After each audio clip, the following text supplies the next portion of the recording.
Good morning, grade 2. Today we're going to study social studies lesson. Please turn your book to page 158.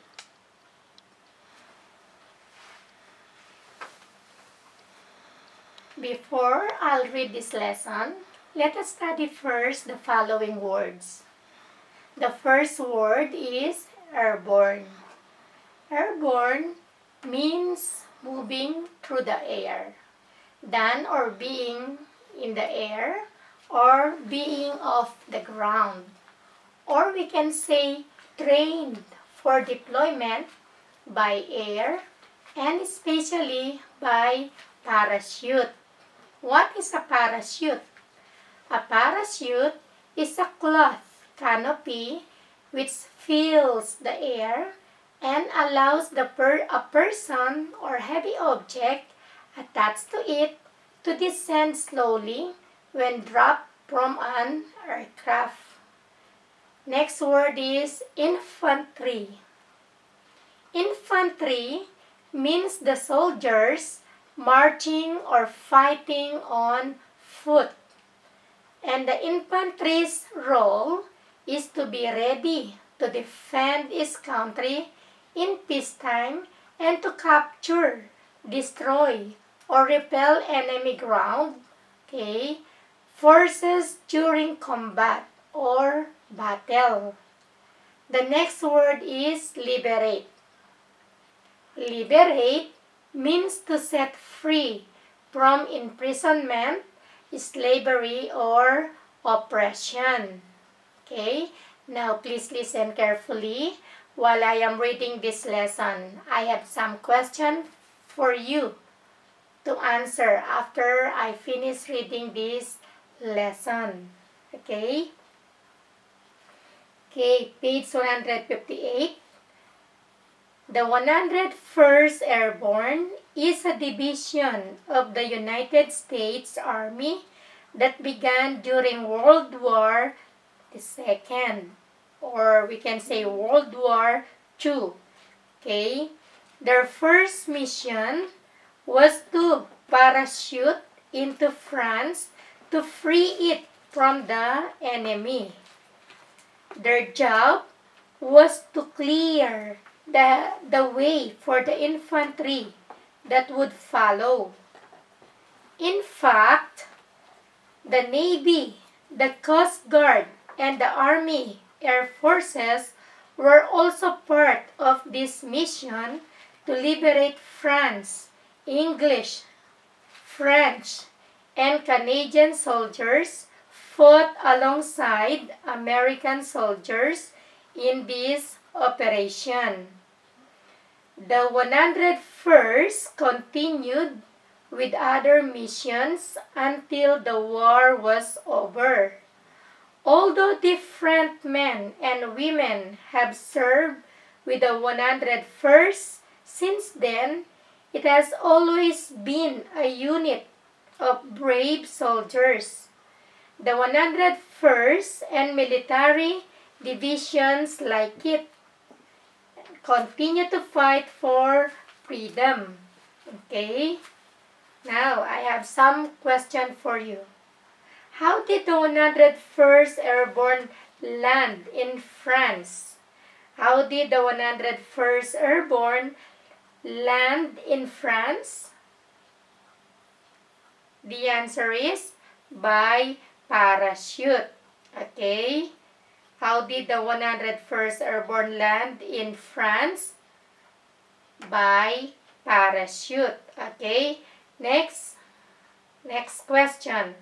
What countries fought together in this operation? What countries fought together in this operation? The answer, the United States, Canada, England, and France. These are the 4 countries.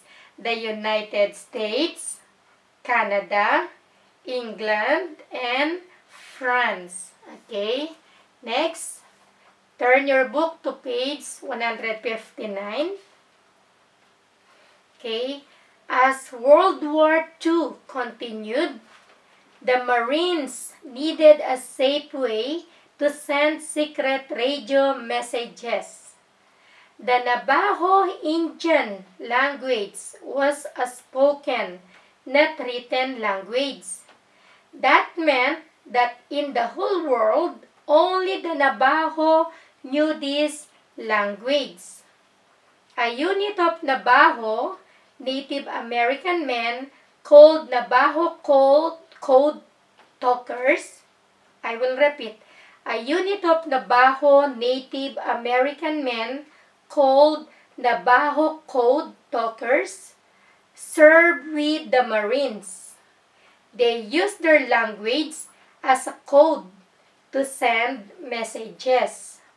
Their code was never cracked during the entire war and helped America to have victory in many battles. Eventually, because of the courage of many brave soldiers, America and the countries fighting with America won World War II. Okay? It wasn't until much later the secret of the Navajo code talkers was made public. Okay, I will repeat. It wasn't until much later that the secret of the Navajo code talkers was made public. But we can be very thankful for the special help they gave to American country. Okay, now questions.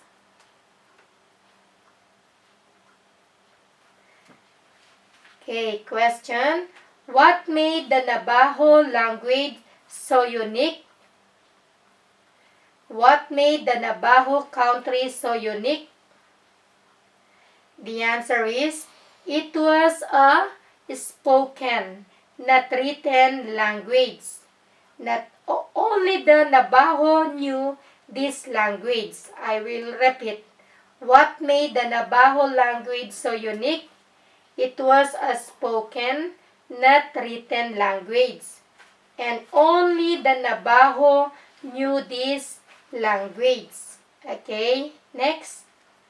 With what part of the military did the code talkers serve? With what part of the military did the code talkers serve? The answer is the Marines. The Marines. Was the Navajo code ever cracked? Was the Navajo code ever cracked? Yes or no? The answer is no. Okay? Okay, this is now the end of our lesson for today. See you next time. And I just want to say that I love you and God bless you.